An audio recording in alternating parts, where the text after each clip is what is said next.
It's Friday, August 8th, 2025. Good evening and welcome to the daily happenings inside our federal machine. This is Spathon and it's time to plunge into the swamp to see what you missed today. President Trump, he brokered a peace deal between Armenia and Azerbaijan, a deal neither country were able to achieve in the last 35 years. The DOJ announced the opening of a grand jury investigation against Leticia James for deprivation of rights against Donald J. Trump. FBI Director Cash Patel announces the arrest of a suspect connected to a residential bombing in Delran, New Jersey. Also, there's an active shooter situation going on at Emory University in Atlanta, Georgia, and we'll check on the progress on that. And also, the sheriff of Suffolk County, Boston, Massachusetts, has been arrested by the FBI for extortion. And we also have AG Pam Bondi. She announced that a federal judge affirmed Trump's position to use the Alien Enemies Act to deport illegal immigrant terrorists. And Trump officially orders federal law enforcement to begin patrolling the District of Columbia in pursuit of violent crime. And there's lots more to dig through, so we're going to dive right in. And if you enjoyed the video, please like and subscribe and all that good stuff. And I might read your comment on the next episode if you decide to drop one. So we're going to start right here with Rapid Response 47. Armenian Prime Minister Nikol Pashinyan, quote, "Today we have reached a significant milestone. We are laying a foundation to write a better story than the one we had in the past. This breakthrough would simply not have been possible without President Trump's personal engagement." So let me do the sound check. I think we're good. We're good. Let's dive right in. Let's check this out. Thank you, Mr. President, Okay. ladies and gentlemen. Today we have reached a bit too significant loud. My bad. milestone in Armenia-Azerbaijan relations. We're laying There we go. a It's a little better. foundation to write a better story than the one we had in the past. This breakthrough would be simply not have been possible without President Trump's personal engagement The peacemaker and his resolute commitment chief. to peace in our region. The initiating of peace agreement will pave the way to end the decades of conflict between our countries and open a new era based on the full respect for the sovereignty and territorial integrity of each other. Today's declarations, which President Trump personally will sign as well as witness, gives confidence and assurance that we are opening a chapter of peace, prosperity, security, and economic cooperation in the South Caucasus. In this context, allow me to highlight the agreement on opening transport communications in the region based on the principles of sovereignty, territorial integrity, and jurisdiction. I'm particularly thrilled that together with the U.S., Armenia will work to bring to life the TRIP, Trump Road for Peace and Prosperity, a connectivity project that will unlock the entire region. Nice. TRIP will unlock strategic economic opportunities that will create long-term benefits. It will promote infrastructure investment, enhance regional connectivity, and strengthen U.S. leadership as a champion of conflict resolution. I want to thank That's got to be good for us too, I imagine. and his team for brokering this game-changing outcome between Armenia and Azerbaijan. This is a great deal we've achieved today. This is a success for our countries and for our region, and a success for the world, because a more peaceful region means a safer world. This is peace through strength in a nutshell. Mr. President, today's great achievement is yet another testimony to your global leadership and your legacy as a statesman and a peacemaker on the world stage. Peacemaker. Bringing peace required vision, political courage, and determination. Not Samuel Colt. No, but what is most important is that it requires faith in the cause. As it is said in the Holy Bible, blessed are the peacemakers, for they will called children of Thundering God. outside. Holy May God shit. enlighten this way. Thank you, and my congratulations to all of us, President Aliyev, to you, to all of us, colleagues from Azerbaijan, Armenia, United States, and all the people of our region, all the people of our countries, and my congratulations to the world, because, as I said, it will definitely make world a better place. Thank you. Let's go, man. All right. Good news, good news, good news. President of the United States, the President of the Republic. The peace deal. Another pair of countries making peace with Donald J. Trump as the broker. Now, this is wild, man. He's made peace with, well, he's been the peacemaker with quite a few different countries. During his presidency, Donald Trump brokered several notable peace agreements. Below is a concise list. So this was during his first term, during the Abraham Accords, which I'm sure you might remember. Back in 2020, he normalized relations between Israel and 4 Arab nations, including the Emirates, Bahrain, Sudan, and Morocco, and also the Washington Agreement in 2020, which was an economic normalization agreements between Serbia and Kosovo, aimed at fostering cooperation, so on and so forth. The second term, 2025 to present, this is only this year, man. We got another 3 years after this year to go. So just imagine the possibilities. So the first one, obviously the one we just heard, Armenia and Azerbaijan peace deal. The Rwanda and Democratic Republic of the Congo peace agreement, which was in June. Thailand-Cambodia ceasefire in July. The India-Pakistan ceasefire in May. Israel-Iran ceasefire in June. Egypt and Ethiopia agreement, as well as the Serbia and Kosovo agreement. So he is making tons of peace with lots of different countries. It's a wonderful thing to see. How many did, just out of curiosity, how many peace deals under Joe Biden? How many do you think that he brokered? Or I should have said short answer, because you know it's going to be so long. Let's see. During Joe Biden's presidency from January 20th, 2021 to January 25, the Israel-Hamas ceasefire in January of 2025. Oh, there's actually a couple. Israel-Lebanon Hezbollah ceasefire, November of 24. Democratic Republic of the Congo and Rwanda peace deal in June of 2025. Why are they giving that to Biden? Is it maybe because there's just some Biden operatives that are still active in the Trump administration? U.S. mediated agreement, Eastern Congo. I'm not going to give that to him. Why would Grok give it to him? That's under Trump, baby. I don't know what's up with that. Efforts to extend normalization with Saudi Arabia. I think Grok is giving him a little bit of too much credit here. November of 2024. I mean, yeah, maybe. It was probably not done very much with Biden as the aide. I'm sure that probably occurred. I don't know. Maybe Biden was there just for ceremonial reasons, but do you really think that he actually brokered that deal? I'm sure it was just done just under his watch, not under his leadership. But Israel-Hamas ceasefire, January 2025, I wouldn't even give him credit for that. I mean, look, the deal was effective January 19th. Are you fucking kidding? Donald Trump took over the very next day. I'd give Trump that one. So he's got a hell of a good list of peace deals. Joe Biden looks like, in my opinion, basically nil. So good news all around, man. Definitely the peacemaker.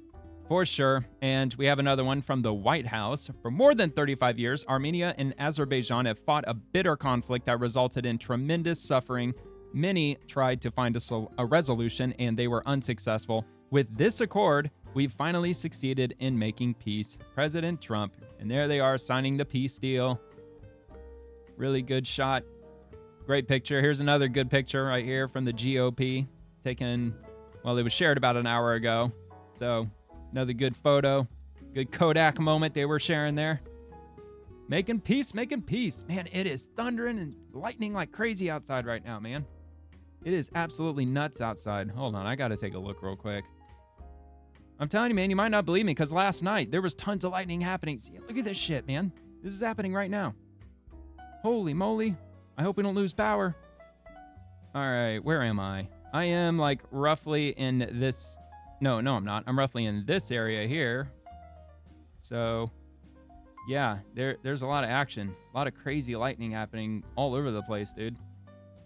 It is nuts. Let me turn this down a little bit. Yeah, there we go. All right, let me animate this. I think it's all just sitting there. It's just building up. Yeah, see, there's the sea breeze. You just see that little blue line right there? Right here. You can see it stretching all the way across. And right there, that's the sea breeze, or the outflow boundary from this big-ass storm that's developed over St. Petersburg. Marching its way on across. A lot of lightning, a lot of thunderstorms. Welcome to the rainy season, summertime in the state of Florida. We actually just got 2 to 3 inches of rain not even 2 hours ago. Like, no joke. My driveway's still full of water. Just from the last rain. Anyway, so I'm only saying this and showing this because I hope I don't end up losing power. It happens. Yeah, it happens. I'm just holding my breath. I'm knocking on wood that doesn't happen because that's really going to suck. Because I'm basically going to have to start all over. Maybe not. Maybe not. All right, so anyway, let's continue with FBI Director Cash Patel. On the morning of July 26th, an explosive device detonated near a vehicle in a residential area of Delran, New Jersey, with no suspect immediately located. FBI Newark acted quickly.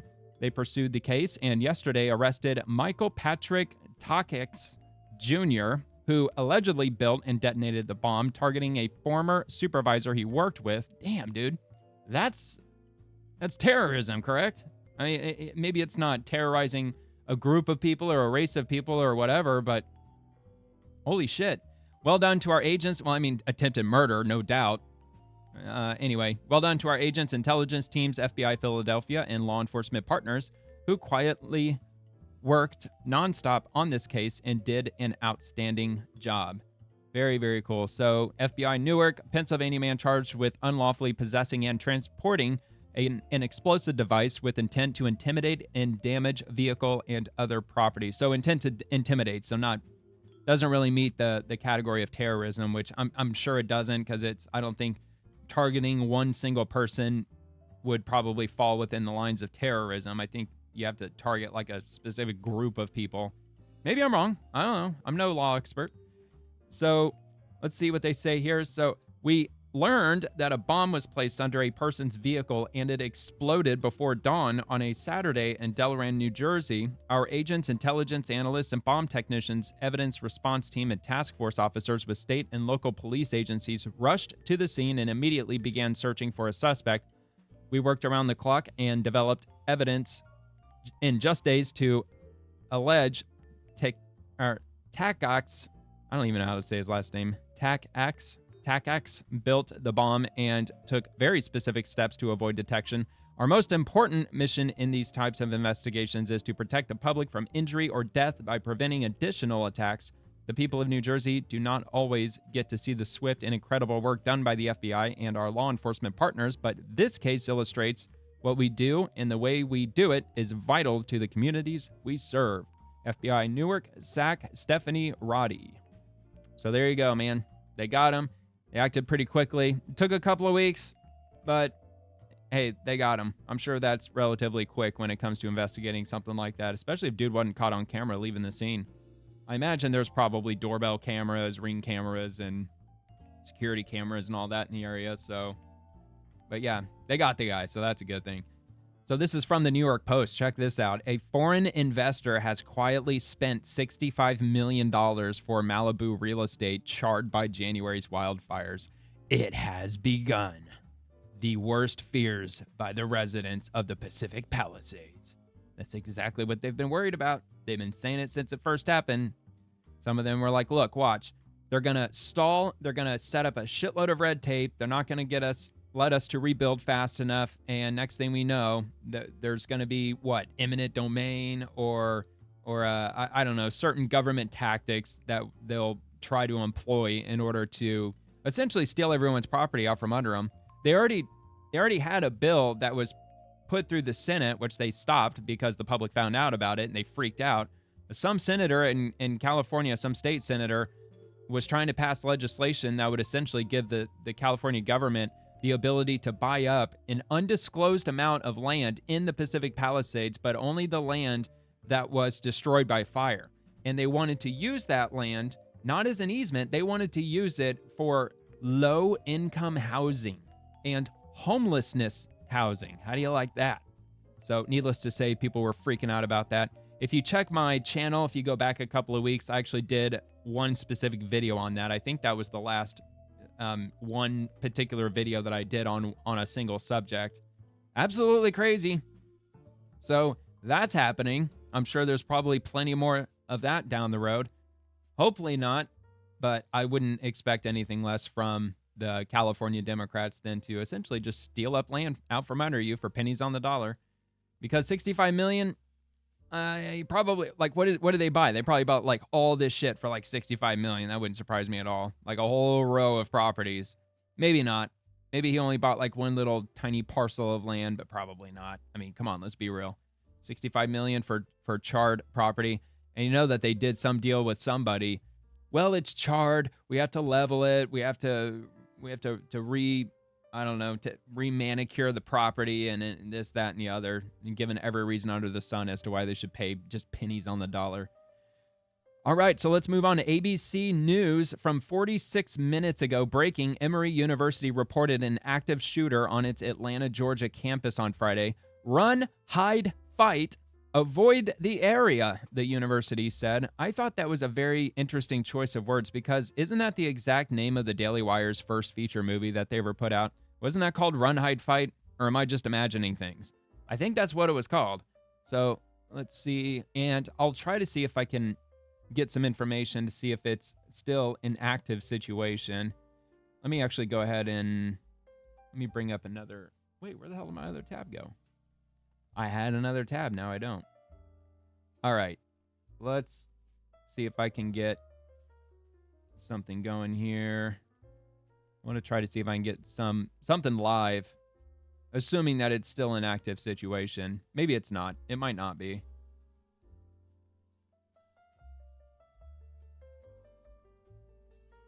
Oh, wait, hold on. It's Emory University, right? Hell, man, I'm terrible with typing today. Emory Point. No.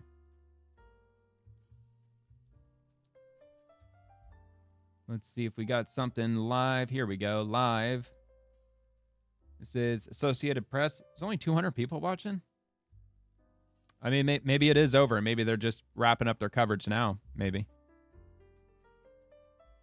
All right. There's no audio. Where's the audio?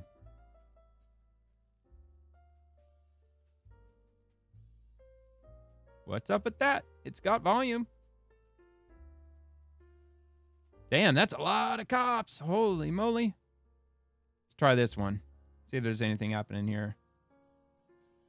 Where the hell's my sound? Yo, man. Not showing up there either. I mean, they got helicopters flying around. It's possible, I guess, that there's no sound from either video, although I find that hard to believe. Fox 5 New York.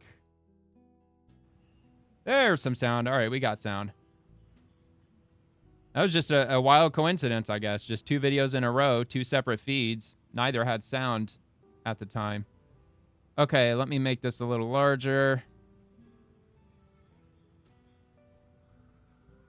Oh, I don't want the chat. Not interested in that. Okay, here we go.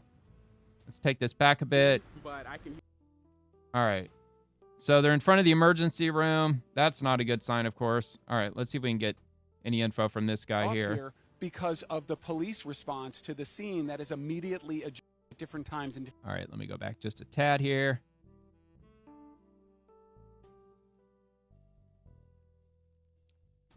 That is a lot of cops, man. All up and down. Dude's hot as hell, isn't he? He's sweating like crazy. Must be a hot day in Atlanta. On the 8th of August. I know it's hot here. Our high today was like 94 degrees, but hey, man, that's the nature. Oh, look at that. Look at that. He's cooling himself off. That's hilarious, man. Hello, hello, hello, hello, hello, hello, hello. Dude, you're live.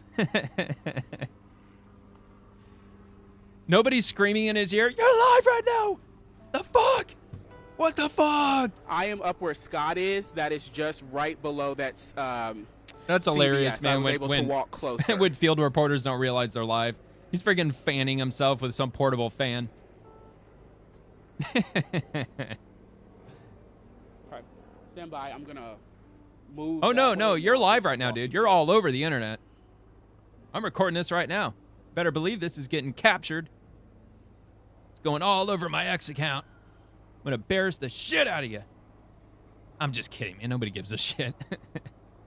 Who the hell cares? In fact, I care so little, I'm just going to skip past all this. All right, helicopter. I mean, obviously something. It's still an active situation if this is live. And call person from different vantage points or at different times in different locations and call that in, and then that is called in as multiple shooters, and it's almost always wrong. We have not heard that in this particular case, so it appears that the immediate threat is over and they're shifting into that investigation phase. Well, but there you go. At the same time, there is the medical phase, and that's what's going on behind me here. We have a very large police presence here at Emory Hospital. We are just a few steps right now from the emergency entrance of Emory Hospital. And as you know, there are multiple Emory Hospital locations around the metro area. This is the Emory University Hospital. And remember, there are only so many level 1 trauma centers in Oh my the God, Atlanta this sounds area. bad, So man. some people go to Grady, depending on the situation. Some can come right here to Emory. Oh, good Lord. There are How many different people were levels shot, of man? trauma care at these locations. But the most important thing about Emory Hospital is the proximity to the scene itself. This is, as I mentioned, essentially steps away from the scene on Clifton. I mean, all because I it know is just down the road active shooter. That's from all the I. CVS. That's all I knew before I Just around the started. corner from my eyesight right now. In fact, the road is blocked off here not because of the hospital response. You can see his reflection right there. The road is blocked off here because of the police response to the scene that is immediately adjacent to the hospital. And that is why we're not getting a lot of information right now, because police right now are in that phase. Can you of at least tell sort of us how two many are things: involved? protecting the public and helping them get the medical care, making If sure we the don't get it, EMS I'll get the crews answer. have I'll a get clear it. path It'll not only to take get a second. ambulances in, but to get them here into the hospital. They're also setting up a perimeter here around the hospital. It's a fairly loose perimeter, and right now it's just media around here, and we've all worked together for years, so they know we're going to stay back. And but they are until the media says that the whole thing was race motivated. For emergency patients, we have seen a couple of people who then all the need progressives are emergency just care going to unrelated descend to the shooting, and they have been down allowed onto to the get scene into the hospital. So it's with not their pandemonium, signs, it's not chaos, it's very their tie-dye orderly shirts. at this point. But right now we have those phases sort of Cotton candy parallel, hair, happening just the out of septum my rings vision. and tattoos. To the right of your frame is the actual crime scene where an investigation is ongoing, and then you have this medical response. Now, it's important to point out, if we do have fatalities, and we know we have at least one because we now know confirmed from a source to Atlanta News that's First not good. that the shooter is dead. There's two possibilities. Wait a minute, The shooter is dead on the scene, okay. in which case that scene is frozen, and the body does not move until you Maybe he's have the only casualty. coroner come, and then also you're going to have crime scene technicians. There's a whole bunch of evidence that matters in situ. You kind of have to do it in context. Come on, man. We've all seen CSI. We've all seen SVU. You don't move the body until the coroner says. We know how it goes. The examiner says, yes, you can now move the body.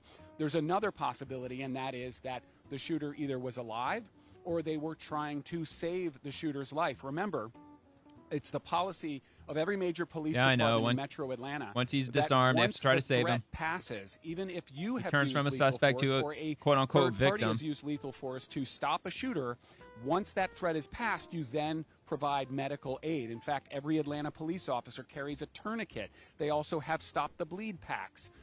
Oh my God, dude! Come on. To those possibilities we're talking about, and we could have multiple possibilities between the victims and the shooter. Victims, where they're plural. trying to save lives, and also you have a dead shooter possibly still on the scene inside or adjacent to that CVS. It is not clear where this shooting started. It is also not clear where it ended. What we CVS is all of the bullet holes we're seeing in windshields from responding police vehicles and in those windows at the CDC. That means bullets ended up going into those buildings, into those windshields. I'm actually going to pull up this. Keep in mind that bullets can travel very, very far. A 9mm round out of a pistol fired at a certain angle can literally go a mile and a half. 2 miles if shot in the right way. So bullets keep going until acted on by another force, and the only thing stopping them is air friction and gravity, essentially. They come out at faster than the speed of sound. We're talking about 1,200 feet per second from a rifle, 800 feet per second for a pistol. These are very fast-traveling bullets, and they can go a great distance. And obviously, Okay, all right. He's obviously trying to fill in time by going on and on. So, August 8th, a shooting at a CVS resulted in 2 confirmed victims, a police officer and a civilian. Both are hospitalized, and the suspected shooter is dead. So it appears the only deceased person is the shooter. So that's a good thing. I wasn't sure how crazy it was actually going to wind up being. All I saw was just this post here, breaking, and I think I saw a post from the New York Post. So there really wasn't really much to go on. So I'll link the article if you want to check it out. I link all my articles in the description, any ones I click on. So we won't get through it because now we know how many there were. The situation's over with, and they're just doing the investigation stage right now. So that's good news. And I mean, I suppose I could play this just to see what they say about it. Following breaking news out of Atlanta, Georgia, where Emory University is reporting an active shooter on its campus. Just moments ago, the university's Office of Critical Event Preparedness and Response sending out an alert to students that read, "Run, hide, fight, avoid the area." I just can't believe they chose those words. That's just hilarious has also to been me. put in place. The Atlanta Run, Police hide, Department fight. is currently responding to that scene. And you're looking at I a gotta live renew my picture Daily Wire right now subscription. there in Atlanta. In Atlanta, you can see an ambulance there positioned on that corner. I want to bring in ABC's contributor and former FBI agent Brad Garrett to talk more about this. Brad, thank you for joining us. This just happening. Are you allowed to open carry or what can you tell us without about what the government's you've seen and heard permission so in far Atlanta? about this situation there at Emory University? So, Stephanie, it's unclear about exactly where this is. There is one bulletin that was put out that according talked to Grok, about at least. Emory Point, which is where a bunch of businesses are located. I don't know if that's on campus or next to the campus. Sounds like it was very next to close campus. the CDC headquarters, but we're just not really sure where it is. So we're going to have more information, obviously. All right, well, there you have it. So sounds like it's over. Sounds like they've concluded it. The shooter's dead, and they'll just start winding it down from there. Hopefully the officer and the other victim survives and everything's okay. I'd be curious to know if the victim knew the shooter or if he just like what the hell, what happened? I mean, did they deny him a prescription or did he try to rob the place? I don't know, but I'm sure there'll be more information on that, especially if you live in Atlanta. I'm sure you're going to hear what ends up happening with that. All right, so let's move on to the FBI Boston. Breaking as a result of an FBI Boston investigation, Suffolk County Sheriff Stephen Tompkins has been taken into custody in Fort Lauderdale, Florida, for allegedly extorting $50,000 from the owner of a national cannabis retail company seeking to do business in Boston. So this comes from Ted E. Docks, a special agent in charge at FBI Boston Division. Quote, from his very first day as Suffolk County Sheriff, Stephen Tompkins sought to portray himself as a man of the people, a principled public servant and reformer devoted to the cause of justice. That's why it's beyond disappointing that he's now accused of gaming a system instituted in the interest of public safety and fair play. The FBI took Sheriff Tompkins into custody for allegedly extorting $50,000 from the owner of a national cannabis retailer seeking to do business in Boston. We believe what the sheriff saw as an easy way to make a quick buck on the sly is clear-cut corruption under federal law. The citizens of Suffolk County deserve better, not a man who is accused of trading on his position to bankroll his own political and financial future. Public servants must be held to the highest of ethical standards. Yeah, right. Rules for thee, not for me. And those falling short will be rooted out. Hopefully under the Trump administration. I mean, one can only hope. It seems like things are finally starting to take a turn. There's a lot of people who are under grand jury investigations. Looks like some indictments are going to come down because 99% of federal grand juries, they vote to indict. So lots happening, a lot taking place. Let's see if that does open up an article from justice.gov. So probably for the most part, repeating basically what I already said. But anyway, Tompkins, 67 of Boston, was indicted by a federal grand jury on 2 counts of extortion under color of official right. He was taken into custody this morning in the Southern District of Florida and will have an initial appearance at 11 a.m. He will appear in federal court in Boston at a later date.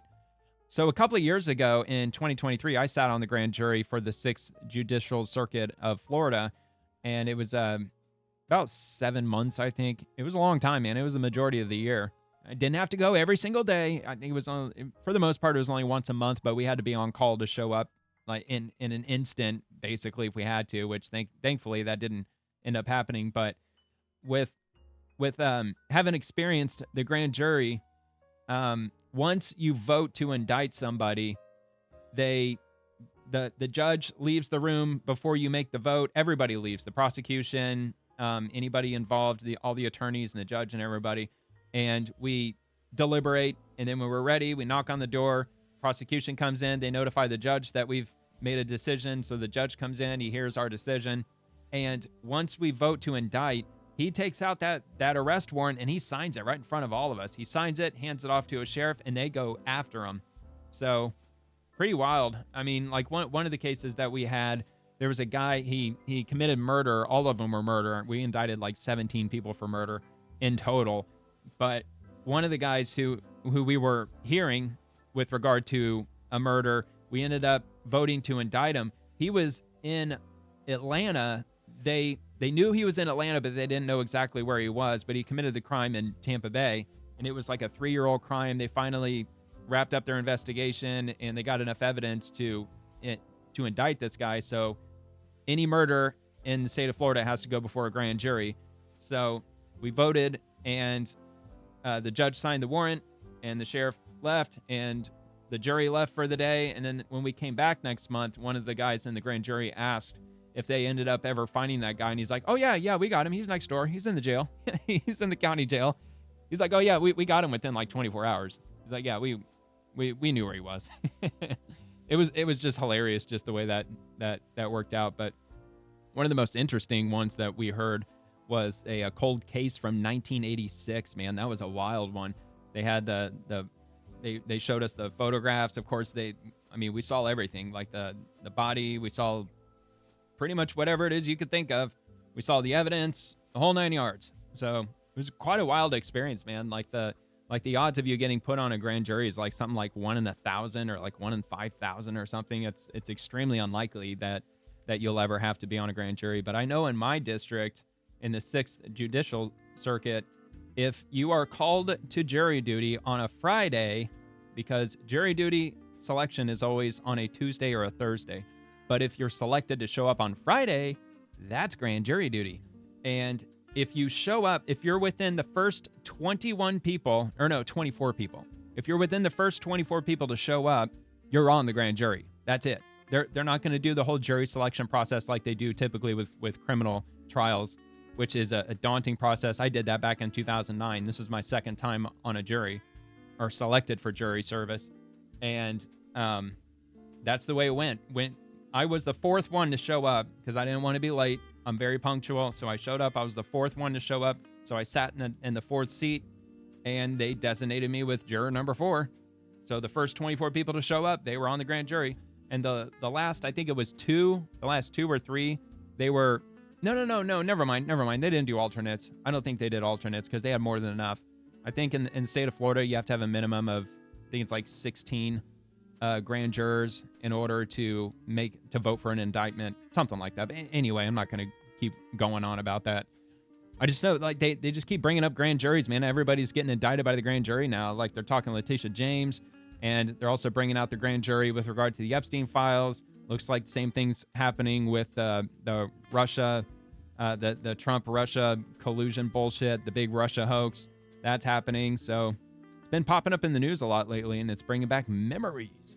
All right, so this comes from Dan Bongino. I wanted to share the latest updates regarding the great work happening every day behind the scenes at the FBI on Operation Summer Heat. So it's kind of a long one, but he drops a lot of information if you're curious about Operation Summer Heat. So the FBI's violent crime crackdown is hitting hard, targeting gangs, transnational criminal organizations, illegal guns, and repeat offenders in cities nationwide. We are not letting up.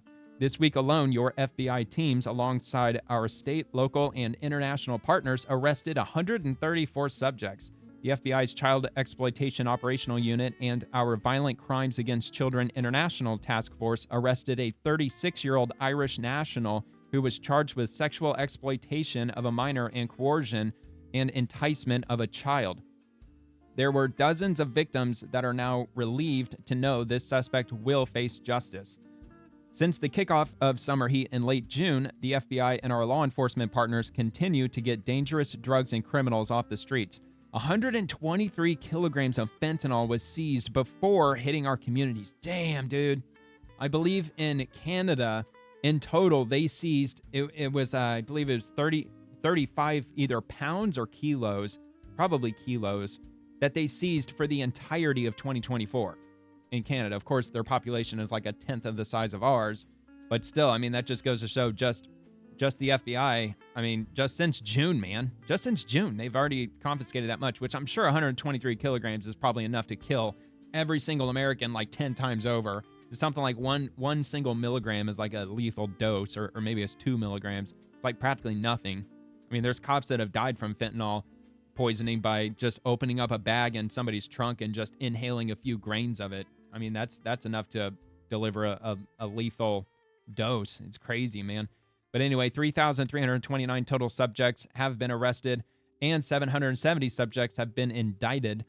We're also in close contact with our partners and providing assistance on several investigations around the country. FBI Nashville helped our partners with the arrest of Austin Drummond, who was accused of killing 4 people and abandoning a baby in Tennessee. Damn, dude, what a fucking monster. Our team in FBI Atlanta rushed to aid our military and local law enforcement partners after the shooting at Fort Stewart in Georgia. Victims nationwide deserve justice and communities deserve peace, whether it's on the ground, support, intelligence, or analysis, or specialized teams. The FBI stands by ready to help. We are not backing down. God bless America and all who defend her. So that's an update from Dan Bongino. So he's the FBI deputy director, if you weren't aware of that. So let's move on straight to the next one. This is from the New York Post. It's not exactly DC swamp related. However, it's a crazy video, so I just had to share it. This is a night vision view, aerial view of a massive California canyon fire, man. This is absolutely nuts. So I'm not sure exactly who this is affecting. I just saw the video. I didn't see the video in its entirety. I was just scrolling through all my lists and everything throughout the day, and I caught this. It was posted about 5 hours ago, but this is crazy, man. Check this out. Hopefully this freaking music doesn't nail me with a copyright. Hopefully not. 2,000 feet. Yeah, there you go. They switched to thermal. Or infrared or whatever that is. That is crazy, dude. That's all fire, man. Or that's all heat. A lot of heat. It doesn't look populated, though, right? I don't think it's populated. I see some city lights in the background. Planes flying overhead. Hopefully they catch the bastards that did this. I guess it could have been lightning, maybe. What is it, like 98% of these fires that start up are human caused? Like an extremely high number. Some of whom are climate propagandists, the leftists. Yeah, that's a crazy sun, man. It's all red. That's creepy. Damn, dude, that dude's got a hell of a nice looking yard. Imagine how much that place costs in California. Well, I hope his house gets spared, man. I don't know. I'm not sure if it was deliberately set. Wouldn't surprise me at all. You know, the climate activists, they got to keep up on the whole, like, world is getting hotter, climate change. They don't tell you directly, but they strongly allude to the thought that it's the sun that is spontaneously combusting these forest fires because it's like 95 degrees out. It's 120 degrees out today. So be careful for spontaneous wildfires that will just mysteriously spark up out of nowhere, despite the fact that a forest floor has to be a minimum of 300 degrees in order for the driest of leaves to have any chance in sparking and causing any kind of fire whatsoever. So last I checked, the world record for the hottest temperature ever recorded on the surface of the earth was not anywhere near 300 degrees. It was something like 139 degrees in Death Valley, if I'm not mistaken. Something like that. All right, so let's move on to the Associated Press. A helicopter flying over the Mississippi River ran into a power line on Thursday, then crashed into a barge and sparked a fire, killing 2 people, officials said. Again, not exactly swamp related, but it was in the trending tab, and it looked like something that was going to probably get some attention, even though this one from the Associated Press, it really didn't get a whole lot of attention at all, at least not this post. But anyway, here, we'll just give this a quick look. The helicopter was just working on these power lines. It hit the power line. It was working on them? Up. There was a pilot. There was a worker. Yeah. The helicopter blew up. What? And fell and crashed to that barge, and it's exploding right now. Oh, shit. It's exploding right now. Now, I've seen linesmen working. You can go on YouTube and you can look up power utility linesmen.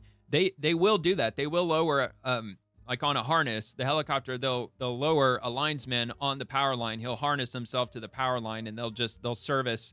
They've got, I don't know what they're called, but they're like these little connectors that hold the power lines close together on those high tension towers. And the only way to reasonably get up there is if they're lowered by helicopter to do it. And that's how they service these high level towers, because they'll go from section to section by helicopter. I'm assuming that's what they were doing in this case, but man, that's crazy, dude. I just called 911. Well, he's not going to be able to get that boat in down there. I don't know. He's like the only guy who saw it or something. I called 911. This is what the insane, fuck, dude. Oh wow, it's already. Oh no, it's not. There it is. Okay. I'll say, what? Fire's already out? This is crazy. That is crazy, man. That's really crazy. So yeah, that was just yesterday. Horrible. It was near Alton, Illinois. Terrible, man. Awful. All right, so this comes from Libs of TikTok. Democrat Jamie Raskin repeats the, quote, very fine people, end quote, hoax right before claiming that progressives are the ones standing for facts and truth. These people, yeah, they are delusional. They're trying to completely rewrite the history of January 6th, rewrite the history of the 2020 election, rewrite the history of the Civil War. You know, there are very fine people on both sides when there's an anti-Semitic riot in Charlottesville. Fucking retarded. It is the progressives who are standing up for history, who are standing up for facts, who are standing up for the truth. Then why the hell did you tear down so many fucking statues over the last few years? Why don't you riddle me that one, idiot? It's fucking dumb. Actually, let's see what we get from some comments. I'm very curious to see if anybody said anything. Rat skin. Democrats are spiraling, and it's beautiful to watch. I mean, frankly, it's not very beautiful to watch. It's kind of tragic, man, because the way our system's set up, it's a two-party system's kind of ingrained into our political or federal government political atmosphere. It'd be nice if we did have more to choose from. However, it would just be nice if both political parties were working together, because it is our country we're sharing. It'd be nice if they freaking got along, and if one of them didn't just become a bunch of like brain-dead psychopathic lunatics. So, I don't know, man. It's frankly, to me, I think it's tragic, if I'm being honest.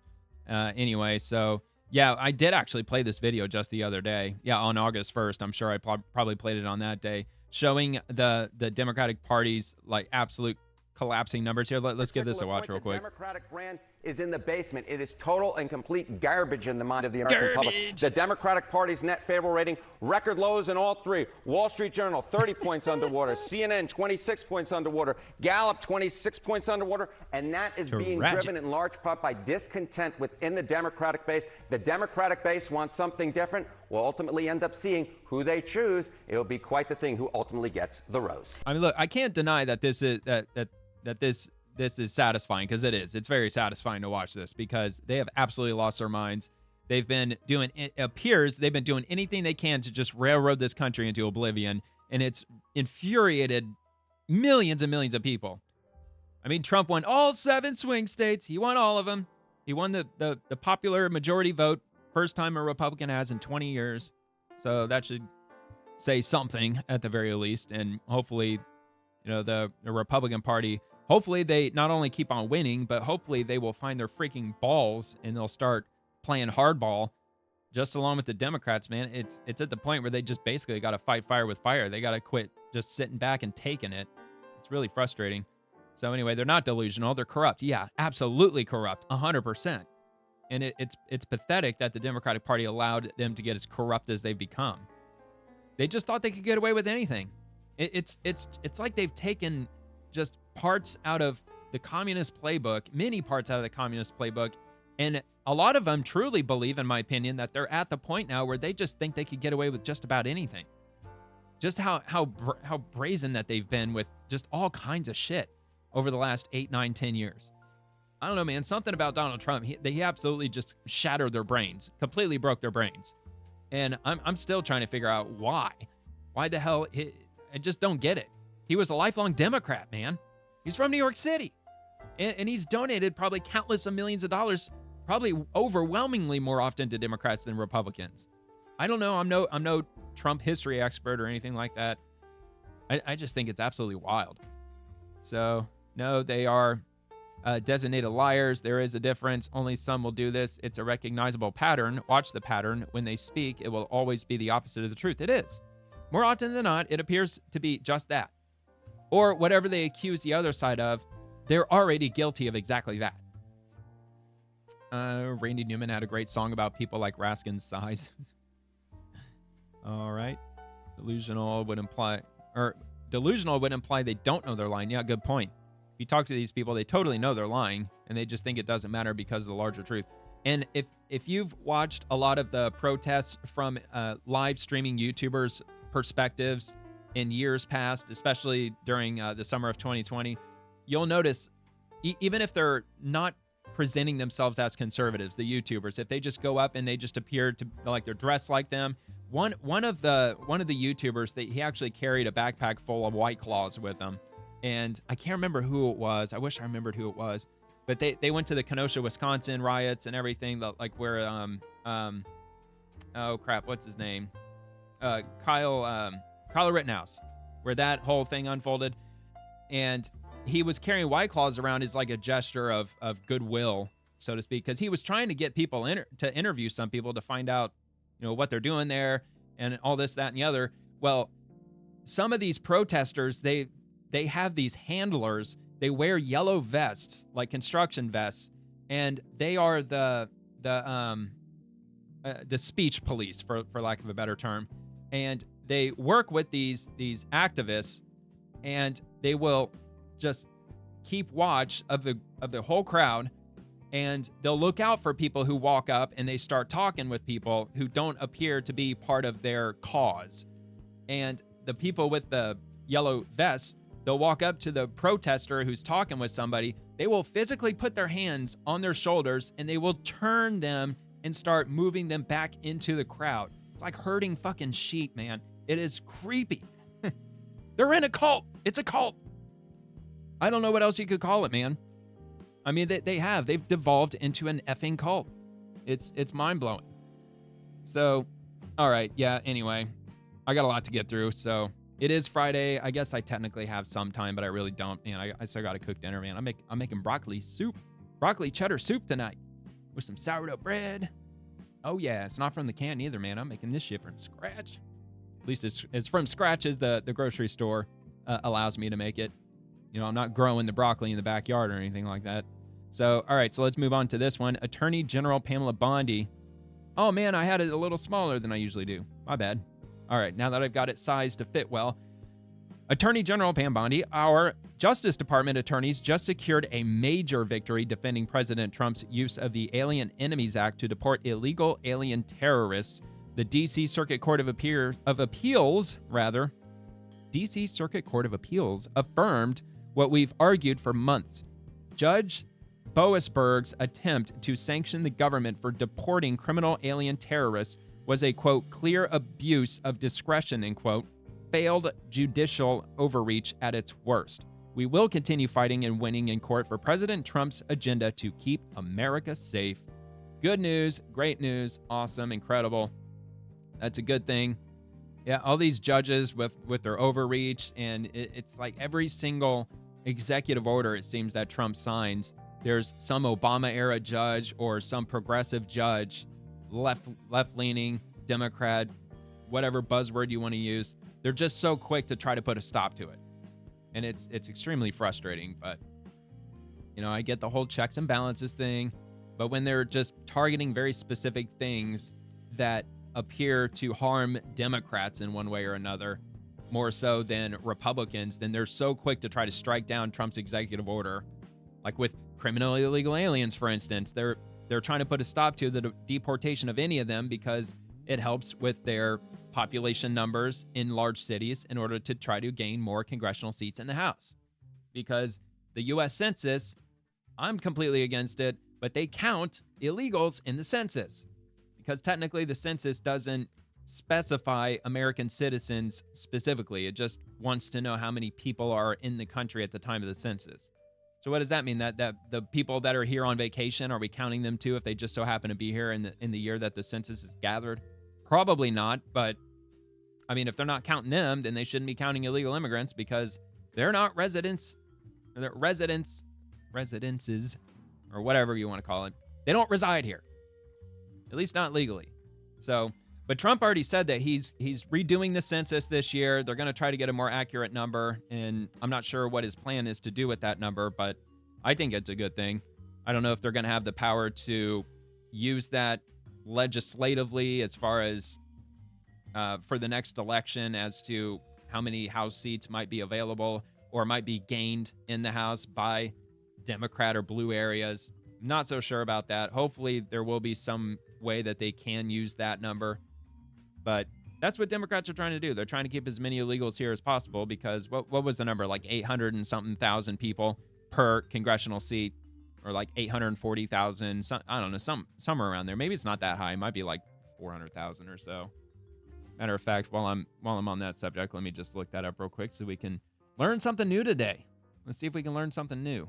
So,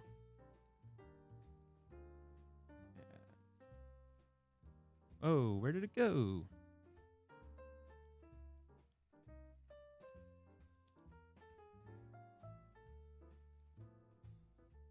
$700,000 even. Oh, averages 700,000. Members of the U.S. House of Representatives each represent a portion of their state known as a congressional district, which averages 700,000 people. I guess I was kind of close with 800,000. Not that close, but yeah, there you have it. So for every 700,000 illegal immigrants living in a blue city, they arguably are able to pick up another congressional seat in the House. Not good, man. Not good at all. All right, so let's move on to the next one from Senate Republicans. Mexican drug cartels continue to kill Americans at a rate higher than any terrorist group in history. President Trump and the Secretary of Defense, Pete Hegseth, are right to prioritize the safety of Americans.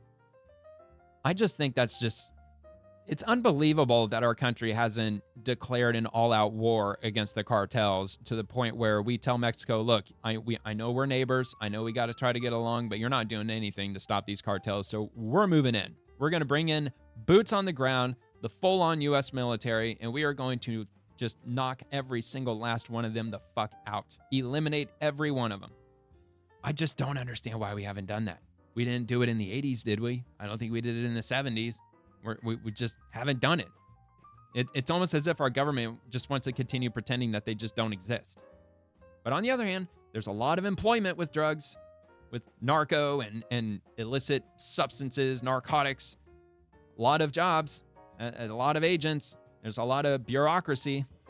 So maybe that's the reason the federal government isn't so quick to put a permanent stop to it. It's a pretty big business, illegal drugs. All right, so let's move on to D.C. Drano. The DOJ has officially opened up a grand jury investigation of New York AG Leticia James for deprivation of rights, where someone in a position of legal authority abuses their power. She campaigned on, quote, getting Trump, end quote, and then maliciously prosecuted him for non-crimes. That's illegal. And now the hunter has become the hunted. Washington, what do you know, David? Well, hi, Dana. Two well-placed sources familiar with the probe tell Fox News that New York Attorney General Leticia James and her office is under investigation by the DOJ here in Washington. All right, We're told that Attorney General Pam Bondi signed off on the probe. Subpoenas were sent to James's office. So I did check, and I might check again once this video's over. I did check AG Pam Bondi's X account. She didn't have anything on there with regard to this. So for a second, I was hesitant to even go through this in this episode because the DOJ also, I checked the DOJ's X account. They hadn't said anything about it. It was only, it was DC Drano and a bunch of other accounts, but nothing official from the government that I had seen as of yet. But Fox News was running a story on it. So usually if they're talking about it, they probably got sources reliable enough to the point where they can actually run the story with confidence. But I'll check it again once this is over and see if there might be any update on Pam Bondi's page or either on the DOJ's account. And there is a grand jury investigation underway in the New York State capital of Albany. The specific investigation, my colleague Jake Gibson, Ashley Oliver, and myself are being told involves that is deprivation one of corrupt rights, lady. Which in plain language means someone in a position He of got legal 34 authority felonies, violating though. someone else's constitutional You're legal elected a rights. felon. Those sources tell Fox News the DOJ is going after Evil, James corrupt. because she took then former President Donald Trump to court, quote, simply because she didn't like him and campaigned on getting him. DOJ, led by Bondi, believes she violated his First Amendment rights dealing with free And speech. these people went around the James said country. before she Just believed imagine Trump that nightmare. inflated his net worth to These get people good want to be in deals on charge. loans from lenders and other financial benefits.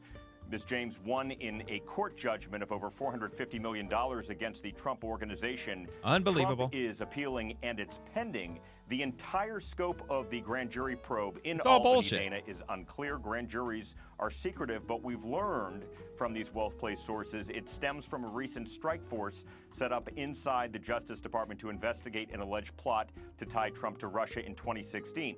Sources say that strike force has expanded to other topics. Now, to recap, the Justice Department has initiated grand jury proceedings in Albany, New York, against the Empire State Attorney General Leticia. Look, I think it should be procedure that whenever something like this were to occur from some high-ranking official or a government official or even the President of the United States, wherever the crime had occurred, with it being on the federal level, which I don't think this was a federal level case. I think it was just a state case.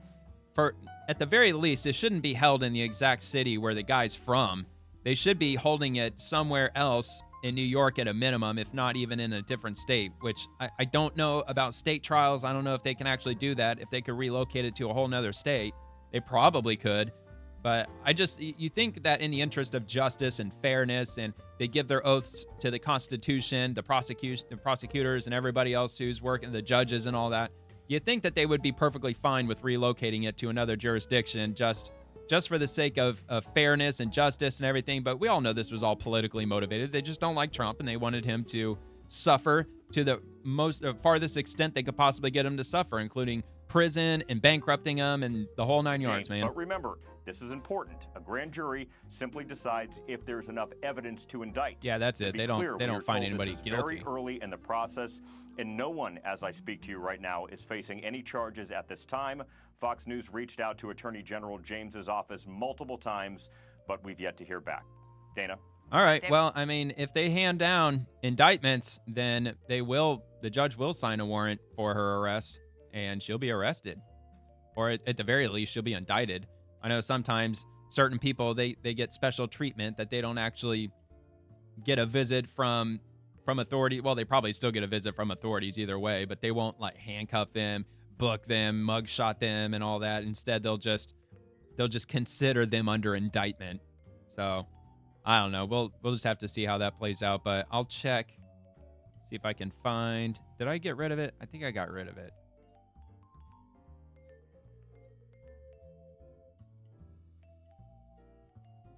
I'll check out Pam Bondi's profile and see if we got anything.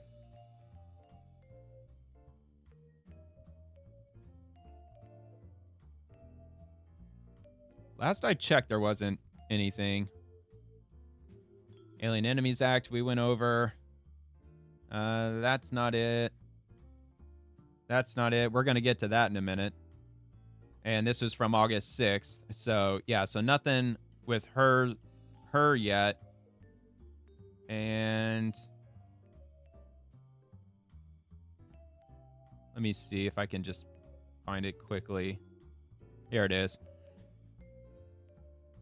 And honestly, I'm kind of surprised that it wasn't on here, because she's being federally investigated, correct? At least I thought that's what they said. Okay, that's not it. That's not it. That's not it. That's the FBI. No, not that one. Nope. 7 hours ago. Those are both from Pam Bondi.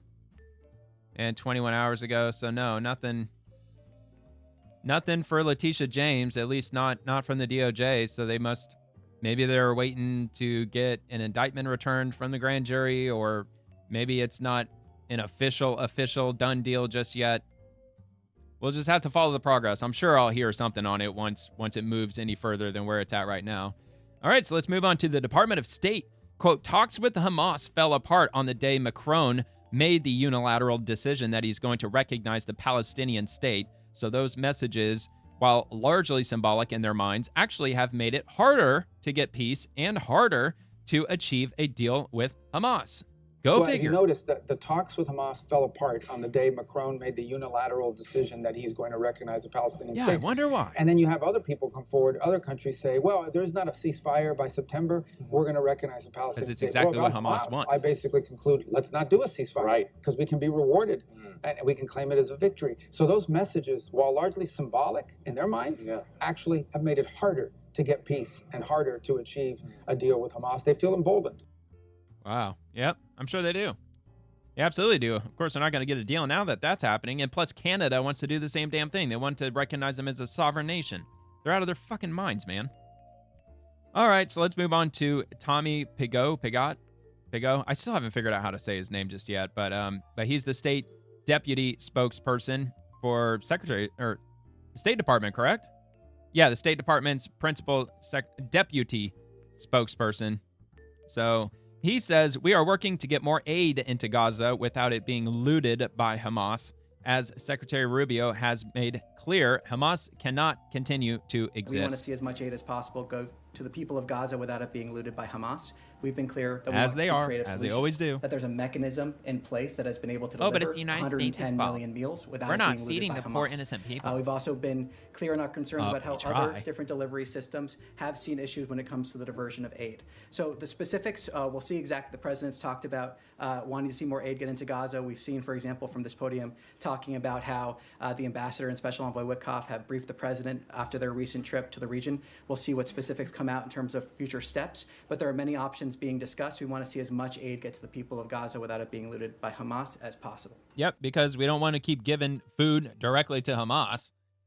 I'm sure they're not only are they going to hoard it, they're probably going to try to set up some, I don't know if you call it a black market scheme or something, but they're going to try to sell the food, or they're going to try to do something to capitalize on it. All right, so this is from Mike Lee. Utah equals 24 karat gold plus 28 of the 35 critical minerals. See if I can make this any larger. Yeah. Matter of fact, let me see if I can save this. I want to try to make it larger. Let's see. Where should I put it? Yeah, I'll put it under music. All right.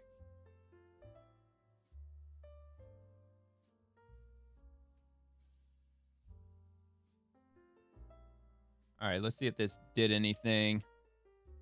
Make it a little, not a whole lot of a help. Not really, but anyway, so U.S. magnesium mine. Let's see, this one's potash, arsenic, and tungsten. These are just different minerals that they're mining in Utah. So needless to say, they're mining a lot of stuff in Utah. There's a lithium mine, which is very important for, obviously, our batteries, for our electronics, our phones, things of that nature. Gallium and germanium. There's uranium mines here and here. There's a helium mine. A couple more uranium mines over here. There's another one. Another uranium mine. There's a manganese mine. Scandium mine. Tellurium mine. So, yeah. So it's just it's just illustrating the number of mines for critical minerals that we have available just in the state of Utah alone. So that's awesome. That's good. And he's probably showing that because China has more or less been holding our rare earth minerals. I don't know if hostage is the right word, but they're not releasing them as much or in the quantities that we need, especially with magnets. I know magnets has been a big problem because China, they control like 95 or 99% of the magnet manufacturing in the entire world. So it's problematic. So anyway, that's in response to Tim Cook. It is engraved for President Trump. It is a unique unit of one, and the base comes from Utah and is 24 karat gold. So let's check that out real quick. Yes, please. This was on August 6th, so the day before yesterday, when Apple announced they were investing $600 billion into the United States. It's engraved for President Trump. It's a unique unit of one. It was designed by a U.S. Marine Corps corporal, a former one, that works at Apple now. Oh, wow. Designed it for you.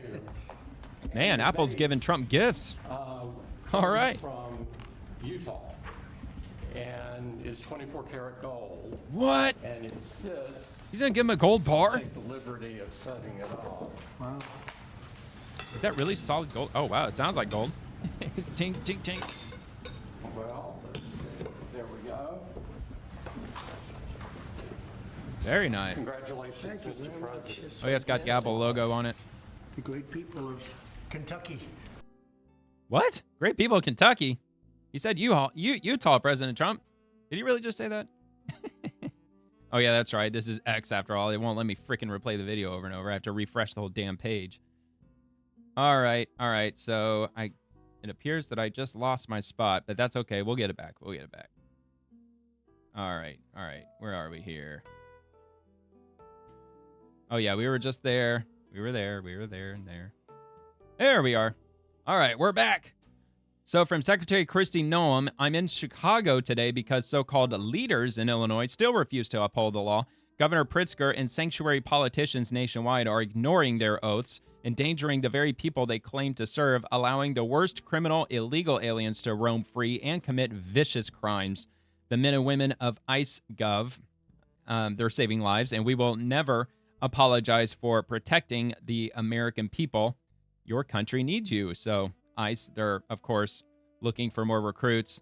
They've already got, last I checked, it was 75 or 78,000 applicants, which is over the amount that they were looking for.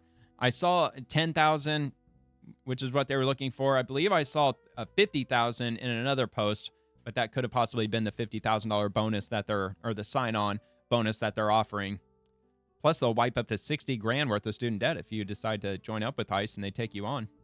So, all right. So this is from Defense News. Germany accounted for around 30% of Israel's arms imports between 2019 and 2023, second only to the United States. And that's significant because Germany decided to halt their exports over Gaza concerns, halting their exports to the region, which is kind of, it's just a bit ironic because they were the second biggest supplier of weapons to the area. But anyway, Germany will halt weapons exports to Israel until further notice in response to the Netanyahu government's decision to militarily occupy Gaza City. The halt will prevent the granting of permissions for the export of all weapons and military goods that may be utilized in the Gaza Strip, Chancellor Friedrich Merz announced in Berlin on Friday. He said the step was a direct response to the Israeli cabinet's decision to take even tougher military action by the Israeli army in the Gaza Strip, which was announced the night before. Let's see. The Israeli political decision to undertake a majorly expanded ground operation was made despite the Israeli Defense Forces Chief of Staff and other senior officers openly opposing plans for a complete takeover of the territory. The announcement by Merz represents the continuation of a remarkable shift in Berlin's position over Israel. I'm not even going to pretend that I know how that's pronounced. Vis-a-vis? I don't know. I'm not very good at pronouncing stuff. Anyway, Germany has long stood as a stalwart supporter of Tel Aviv for a sense of historical responsibility rooted in the atrocities of the Holocaust. This has sometimes put the government in Berlin at odds with public opinion. During his announcement, Merz reaffirmed Israel's right to self-defense and the necessity of disarming Hamas. Since the start of the conflict until mid-May, Berlin approved the delivery of 485 million euros worth of weapons, which is $565 million, and military gear to Israel, according to a government tally, and so on. So the article continues for quite a bit. Of course, I'm going to link this in the description too if you want to check that out for yourself and finish reading that on your own time. I got a lot more to get through. Maybe not a ton more, but I got more to get through in a little over an hour already. So this is from the Senate Republicans. This is false. The One Big Beautiful Bill preserves and protects SNAP for Americans who rely on it. It also gives the largest proportional tax benefits to families making less than $50K a year. Senator Gallego voted to raise taxes on middle class and working families. Yeah, that's what Democrats do. They always vote to raise taxes. So that was in response to Senator Ruben Gallego. The real impact of Trump's mega bill? The biggest food bank in Phoenix is already trying to figure out how to keep up with more people needing help. That's more people that won't be able to afford to feed their kids because Trump cut food assistance to give billionaires a tax break. No, they're doing that to try to alleviate the super spending, the fraud, the waste, and the abuse that's happening across the federal government, especially with the whole food stamp system. Like, what was it, 13 or 16 states have already voted to remove all junk food from SNAP or EBT assistance, which is a phenomenal thing to do. It's about damn time, man. Back when I was a kid, we were on food stamps, I think, for like a year, maybe at the most. But I'll admit it, we were on food stamps. I was little. I was like 9, maybe 10 years old at the time. But it was back in the 90s. You couldn't get candy. You couldn't get chips. You couldn't get soda. You couldn't get any of that shit on food stamps. You had to just get just the basic staples. Maybe you could get canned soup, beef stew, stuff like that. But you couldn't get anything with sugar. Certainly nothing with added sugar in it. I don't even think you were allowed to get juice. I don't think you could get apple juice and whatnot with food stamps back then. I mean, don't quote me on that, but I don't think that you could. So, yeah, I mean, this is a great thing. I think the majority of the American people are all about that. Rolling back food stamps, requiring able-bodied Americans on food stamps to work a minimum of 20 hours a week. I would say probably the majority of Americans would insist that they work full-time, especially if they don't have kids. If you don't have kids, yeah, you got to be working. You got to be working. I mean, some people have been on government assistance for decades. Generational government assistance. It's all over TikTok. It's ridiculous, man. It's absolutely insane. But anyway, so what's the director of that food bank make? Yeah, shut up. Oh, yeah, I got it. Like, how much does he earn? Weiner, I ran a food bank that was supported by churches. Amen. I know they're supported by churches. And also, like in my local area, there's food banks that are not only supported and churches help distribute the food, but there's also, I don't know if I'd call it contracts, but our local grocery chain, Publix, they also do a lot of work. Well, they provide a lot of food that's on the verge of expiring, especially with pastries and desserts and stuff like that. If it's expiring the same day, I'm trying to word it carefully because I know there's certain laws and rules, and Publix, they stay within the bounds of that.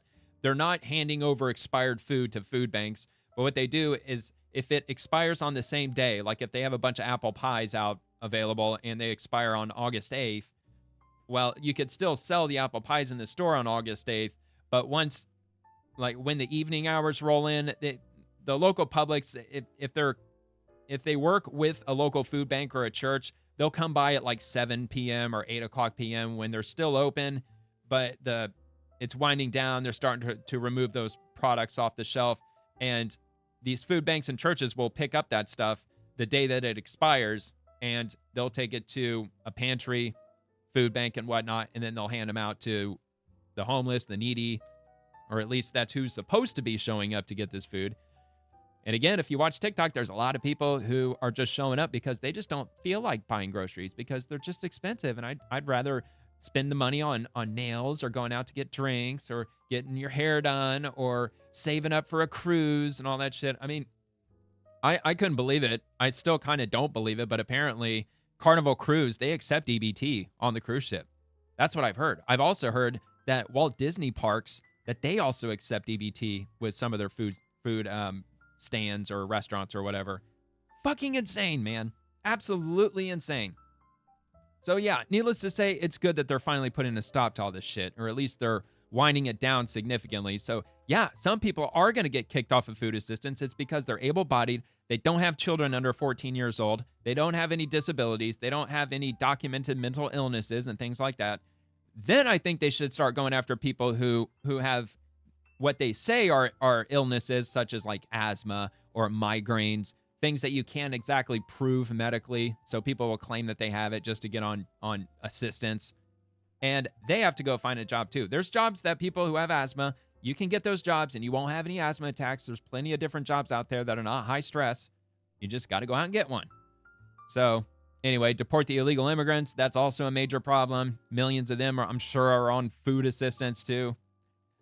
Let's see. I worked in Phoenix and a social worker. And the biggest problem with your welfare system there was giving benefits to refugees and lazy-ass people taking advantage of the system. Arizona, do better. That's all over the country. It's everywhere.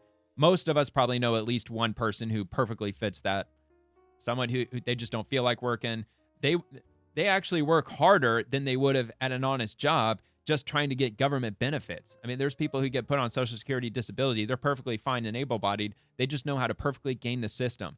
I mean, there's some people who get SSI or get Social Security disability. Some of them know the laws and the tax information and all that stuff probably better than some lawyers do, to be honest. There's just people who are just experts at gaming the system, and they help all their friends, they help all their family get on those benefits too. So I just hope that they just root it all completely out. I bet they could probably gut maybe, 75% of people who are on government benefits. Probably easily 75%, not even including the illegal immigrants. I'm just talking the American citizens. So, all right. Anyway, we'll just move on to the next one here. It's from the House Foreign Affairs Committee. Let me just check this real quick. House Foreign Affairs Committee majority. The walls are closing in on Russia.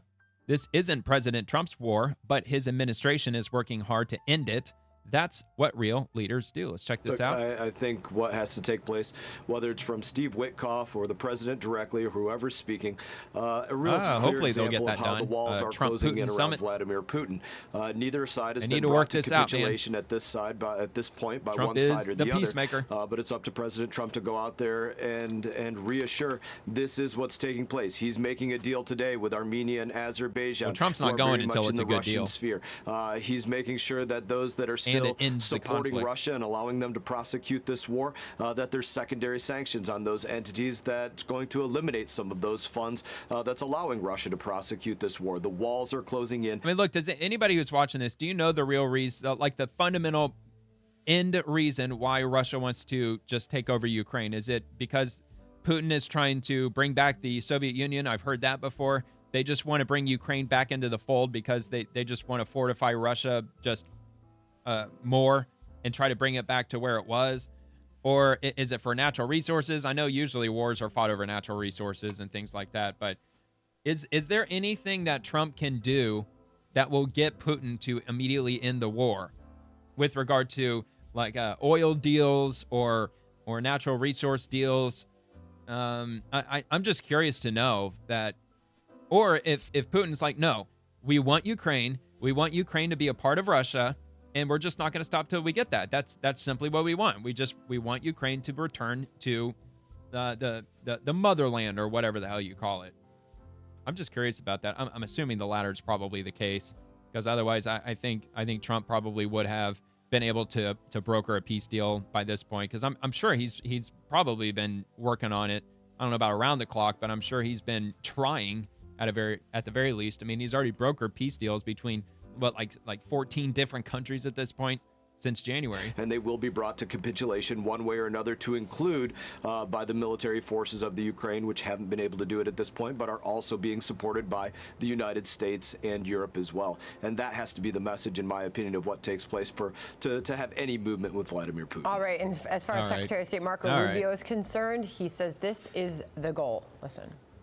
The goal here is to end the war completely. Now, you could talk about the notion that it's very difficult to negotiate details of a peace if you're still shooting at each other. But sometimes you need an interim ceasefire simply to get everybody to the table and to talk. Yeah, but at because the end of the I've day, seen in the past, you have talks going on, it's what something Putin blows wants. up somewhere, and people just walk away from the table. Okay, so if the talks do happen, General Jack Keane suggested this is what Vladimir Putin could put on the table. Listen.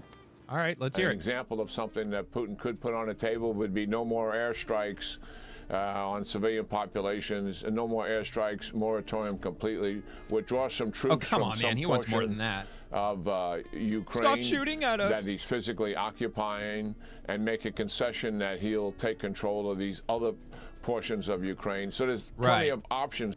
So lastly on That's that, probably what he Congressman, there are plenty of options. Clearly, General Keane just laid many of them out.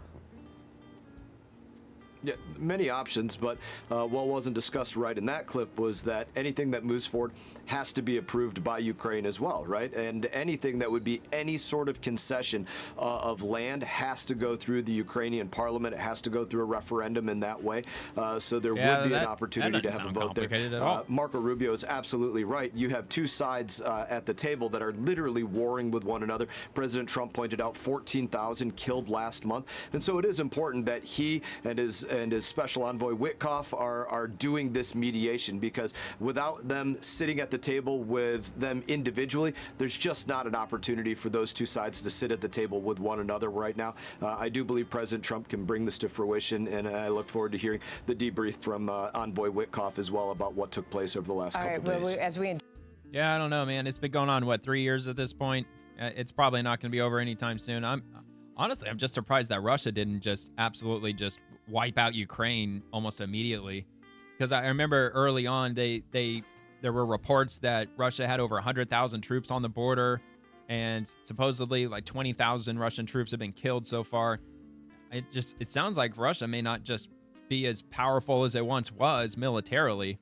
I'm just surprised that it's just taken them this much effort to really not get all that far. I mean, they haven't occupied like half of Ukraine or anything yet, at least not as far as I know. It's just very interesting. I just figured that Russia would have just blown right through and just swamped the entire country, but no. It's actually really surprising to me that Ukraine's been able to hold off for as long. Probably a lot of it has to do with the amount of money and the amount of weaponry that not only the United States has been giving them, but countries like or not just countries, but like the EU and other regions. I'm sure there's probably quite a few countries that are handing money over and weapons and all that over. I know the EU's got them backed up. So, all right, so let's move on to J.D. Vance, next president 2028. So this is a CNN data analyst. Quote, there's no one even close, end quote, to J.D. Vance for the 2028 GOP nomination. Harry Enton says early polls show Vance at 40%, far ahead of DeSantis and Trump Jr. History backs this up. Early frontrunners win the nomination over 60% of the time. The last 5 sitting VPs who ran all won their nominations. If Vance runs as sitting VP, he's got a real shot to win the nomination and the White House. Plus, Trump's endorsement means the race could be over before it begins. J.D. Vance is the future of the GOP. And a reporter asked Trump the other day what he thought about J.D. Vance for 2028, and he said he felt very strongly about it. He unofficially, in my opinion, he endorsed him. He really did. He pretty much cleared out the entire field by saying that J.D. Vance running for president with Marco Rubio as a running mate would be a perfect match. And he didn't say it in those words exactly, but that's definitely what he seemed to allude to. But on the other hand, the Democrats, CNN, just like what we watched earlier, that CNN report, Democrats, they're in pretty much in chaos. There's really no clear front runner for anybody who's going to try to run for 2028. And if you ask Democrats, like they've done polls asking just everyday Democrat voters, who is the person who's leading the Democratic Party right now? The most often answer was AOC. That would be hilarious. Of course, I'm carefully saying that because back when Trump announced he was running, when he went down that escalator in 2015, and Stephen Colbert and all those late night hosts, they were just mocking the hell out of him, just laughing like, could you imagine Trump being president? I mean, what a fucking joke. There's no way that's happening. So I gotta kind of carefully say that it just doesn't seem like AOC would ever stand any chance, especially against somebody like J.D. Vance. But I don't know, man. Crazier shit's happened. Not to say that Donald Trump didn't have a slim chance in hell, because I think he was a very, very clear favorite in 2016, in my opinion. Despite Hillary Clinton, man, nobody liked Hillary Clinton, even though she got a shitload of votes. I think the vast majority of people who voted for Hillary Clinton, they were just voting for the Democratic Party, in my opinion. But anyway, here, let's check this out. It's from CNN. No, I'm going to quote the esteemed scholar Larry David and say, pretty, oh, that's kind of quiet. I got good. it maxed out. What are we talking about right here? Well, why don't we take a look here? Look, this is early polling, but look, for the GOP nomination, it's J.D. Vance at 40%. There's no one even close to him. Ron DeSantis back at single digits at 8%. Donald Trump Jr. back at 7%. I just don't think that Trump Jr.'s got the charisma. Not even close to what his dad's got. I just don't know. I don't know. In large part, he's got the name. He's got the name. He's got the brand. I just don't know, man. Like I don't know. Leave a comment if you have any opinion on Donald Trump Jr., because I'm really not sure whether to make heads or tails of it. Judging by DeSantis when he ran against Trump last time, or when he announced that he was running, and it just did not work out very well for him at all. And I don't know, man. He's been a great governor for the state of Florida. I've absolutely loved him as governor. He's done a lot of great things. Not everything he's done has been great, especially with the whole housing situation and the insurance crisis and the condo crisis, the condo apocalypse. I mean, there's plenty of things that are going wrong that he's not really fixing at all. I don't know, man. I absolutely agree with these numbers. I think J.D. Vance would be a clear favorite above these other two for sure. And I know Kate Baldwin will say, Harry, it's so early. It's too early to look at the polling. You said it. You don't even need me to say it. I said it, quoting you. I was channeling the only reason they're you. bringing this up But was because a reporter asked Trump who he saw for 2028, and Vance's name came up. Time, those who have run since 1980, and when you're dealing with fields that are 5, 6, 7, 8, 9, 10, upwards of north of 20, and all of a sudden you're telling me that the early poll leader, who is J.D. Vance, that those win more than 50% of the time? That is why I say it looks pretty gosh darn good, or pretty good for the man from Ohio. Did I mention this is vice CNN? Presidents Did you notice that? How they do. Okay, so you see the polling, you see that J.D. Sounds like Vance even should be CNN's considered a excited favorite for at this Vance. point. But take a look here. How about vice presidents? Sitting vice presidents. The last 5 sitting vice presidents who ran. Richard Nixon in 60. He won. How about Hubert Horatio Humphrey in 68? That's HHH. That's a real acronym for him. How about Bush the first in 88? Triple Won. H. Al Gore in 2001. Kamala Harris in 2024. Won. All of the last 5 sitting vice presidents who ran for their party's nomination party nominee. won. So it's not just a polling. Historically speaking, if J.D. Vance gets in this fight... Yeah, but it looks like the majority of them did not win, though. I don't think Triple H won. Pretty sure Al Gore didn't win. Pretty sure Harris didn't win. All I'm saying. The history books say, hey, he's got a pretty I get what they're gosh saying. darn chance They're of talking going about the nominee. all the way, at least to the general election, because 5 out of 5. Getting the nomination. Yes. How would The majority President didn't Trump win, though. factor into his chances? I'd be shocked if CNN so didn't bring President that Trump, up. you know, has said some pretty gosh darn favorable things about J.D. Vance over the last week and his chances perhaps in 2028. Look at this. Times Trump endorses in GOP primaries, and that person goes on to win. Look at this. Wow, in dude, 2020, 98%. 98%. 2022, 95%. 2024, 96%. I'm telling you, man, Donald Trump is the Republican Party, and it's just so wild just knowing that he was a Democrat for most of his life, from New York City, man. And for him to be the face, he's not just the face of the Republican Party. He is the Republican Party. He is America first. And I somewhat agree with Elon Musk saying that there needs to be a new political party. I kind of agree with that. I think having another political party would be a good thing, just because of just the way that the GOP performs.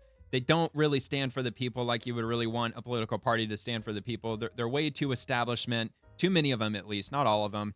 Definitely not nearly as many as there are Democrats that are like hardcore establishment. But they really just need to rebrand the Republican Party. And really the best way to do it is just with the people. Everyday people just have to get more involved. And we have to find better candidates locally. That's what it all boils down to. We just have to find America First candidates to run, not only for the state level, but the federal level too. And I'm just hoping and praying that more people step up who are not corrupt in any way. It's just really hard because public service, it's just a very enticing position for people who are psychopathic in mind. 6%. If Donald Trump decides to get behind his vice president, this GOP nomination fight in 2028 is likely adios amigos over. J.D. Vance is very much likely going to be the GOP nominee, which is what the polling says and what his history says as well. At this point, things all seem to be coming up for J.D. J.D. Yep, and I mean, nobody's really dug up any dirt as far as I've seen. He is like the most memeable face in the history of politics. He's been a pretty likable guy. As far as Democrats and the mainstream media is concerned, he checks the race boxes with regard to his wife. Because, you know, they always have to bring color up somewhere or another. And he seems to have a pretty clean history. I've not heard anything controversial with regard to his history. And that's going to be a very important aspect of running for president when it comes to tactics that are employed by the Democrats. So we'll have to see. It's really early. It's very, very early, but I couldn't pass up something from CNN that was putting so much favoritism into J.D. Vance, you know. Anyway, so this is from the GOP. Democrats are the party of open borders, inflationary spending, and a weak America. Every single one of them has turned it to the left, and they will continue to take the party further from real America. That is from RNC Chairman Whatley. Let's take a quick look. The Democrats have learned absolutely nothing. Oh my God. 2024. They have doubled down on the same failed agenda that they ran on.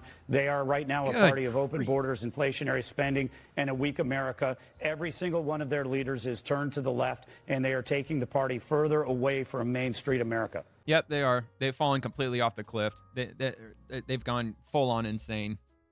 They really have. They've just completely gone ballistic. And just when you think that they might have any small chance of possibly starting to turn things around, maybe start agreeing that, yeah, maybe it is a bad idea that we've got 20, 30, 40 million illegal immigrants here because they are taxing our infrastructure very heavily with our electricity grid. I mean, they're all human beings. They all use electricity. They all use water. They all buy groceries.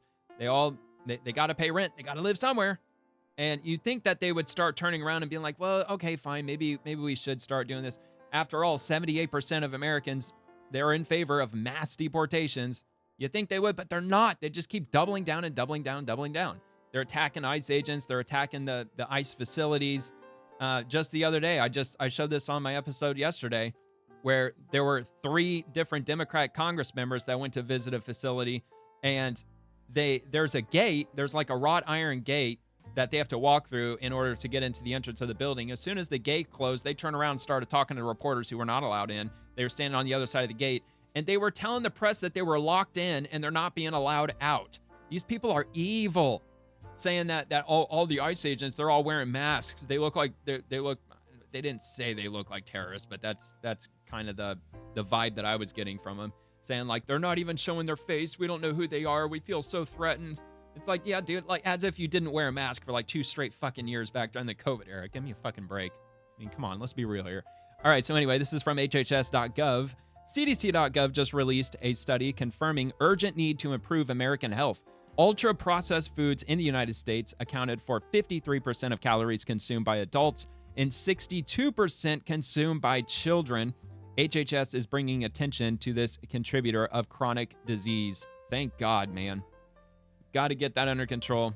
Definite SNAP benefits is going to be good to get rid of all the processed food and EBT and all that shit. Even though I'm sure the majority of the country is not on freaking food stamps, but too many kids who are very unhealthy are. So Americans get more than half their calories from ultra-processed foods, according to a report from CDC that was published on August 7th. So let's move on to Caroline Leavitt. Trump orders federal law enforcement to patrol D.C., plagued by violent crime for far too long, as it has. It's one of the most dangerous cities in the country, which is so freaking ironic. You'd think it'd be one of the cleanest, one of the calmest, one of the most professional, one of the safest cities in the whole country, because so many different diplomats and world leaders and all kinds of people come to D.C. Tons, millions of visitors, tourists. But nope, it's a violent city. So anyway, Trump orders federal law enforcement to patrol D.C., plagued by violent crime for far too long. President Trump has ordered federal law enforcement officers to patrol the streets of Washington, D.C. for the next 7 days to crack down on violent crime, man. All right. was kind of hoping they would have said like 7 years or something like that. But I don't know, man. I guess you really don't want federal law enforcement to be taking over our cities, I guess. But if the locals aren't doing it, the whole sanctuary city status and the whole, like, we put illegal immigrants over the welfare of our own freaking people, you got to do something. Anyway, the federal presence will be led by the U.S. Park Police and will reportedly include officers and agents from the FBI, DEA, ATF, divisions of Immigration and Customs Enforcement, and other agencies. Sounds like they might round up a lot of illegals while they're doing this.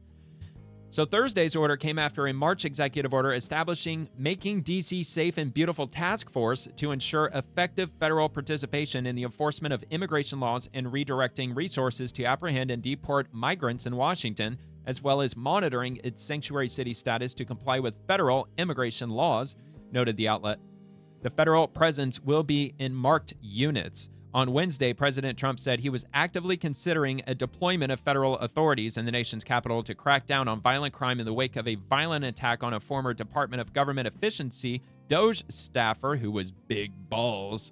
He was attacked because he was trying to rescue. He was trying to stop I read 2. I also read 8 minors who were trying to attack a woman, and he came to her aid and he fought him off, and he got all bloodied up as a result. But anyway, this is from Eric Daugherty. Breaking, starting now, President Trump is surging federal law enforcement in Washington, D.C., cleaning it up and restoring order. D.C. is now moving toward being federalized. It's a 7-day program and can be extended, per Kelly Meyer News and News Nation. So let's see. All right, so there's only a little bit left here. So, quote, Washington, D.C. is an amazing city, but it has been plagued by violent crime for far too long. President Trump has directed an increased presence of federal law enforcement to protect innocent citizens. Starting tonight, there will be no safe harbor for violent criminals in D.C. Man, it's like straight out of Batman, dude. White House Press Secretary Caroline Leavitt said, President Trump is committed to making our nation's capital safer for its residents, lawmakers, and visitors from all around the world. So we'll see what happens over the next 7 days. This article will be in the description if you want to check it out. It'll start with Breitbart. So let's move down to the next one. Looks like we're getting close here to the end. So this is from Mike Lee. People who hate humans don't want humans to reproduce. They're winning in America and abroad. Share this post if you don't want the human haters to win. And that's in reference to, let me see what the article is. Well, he is actually replying to Elon Musk. Overpopulation is the most nihilistic lie ever told, which is absolutely true. The larger the population gets, the better the technology tends to get, the longer the average life expectancy seems to get, and the wealthier the Earth's population appears to get. Of course, it's not applied evenly throughout the world, but a rising population is a good thing. A declining population is a bad thing. But of course, that's what the elites want. They want a world of 100 million people because they're a bunch of delusional, no, they're not delusional. They know what the fuck they're doing. They are psychopathic to their core. Anyway, that's from theeconomist.com. America's fertility crash reaches a new low. Even once fecund states are having fewer children. August 5th of 2025. So let's see. All right, so Elon Musk was responding to Little Humans, Big Impact. See, it's crazy that for years, I believe the world was overpopulated because that's the narrative I was fed. A lot of people fell for it, but in reality, we're facing a population decline so severe that entire ethnic groups and cultures could be wiped out if nothing is done to reverse it. The Japanese people and their culture are beautiful, and I truly hope they continue to stick around. And they responded to Elon Musk's original post. Japan will lose almost 1 million people this year. This demographic inevitably was set in motion half a century ago and has nothing to do with AI. It is scary. It's crazy. It's the leftist elites. That's who it is. I don't know if they're the Davos group. I don't know who's completely behind the scenes pulling all the strings, but they're colluding with a lot of these higher ups and whoever's leading our institutions, our universities. They're pitting women against men.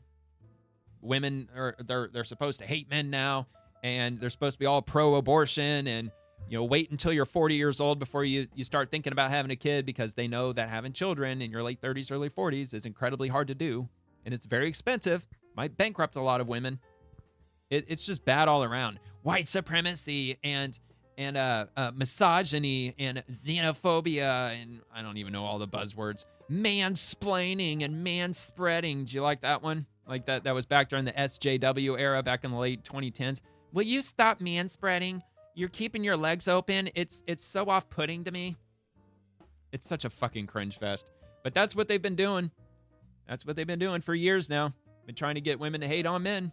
Not just hate on men. They want to get them to fundamentally hate men. To the point where they just want women to take over. They're like, oh no, women are men now. We can do everything that a man can do, even though so many women in the workplace are miserable. A lot of women would be much happier with children, staying at home, taking care of their home. But they're off working. And a lot of them are miserable. Like what is it, like 35% of women out there are on psych meds in the U.S.? That's a lot. It's a lot of psych meds. It's a lot of miserable women. And not to mention, the women can't run the infrastructure like men. Women are not going to be climbing up freaking, tension towers, unspooling freaking power lines and like servicing our sewer systems. And like they're not going to be doing all that shit. They don't have the strength.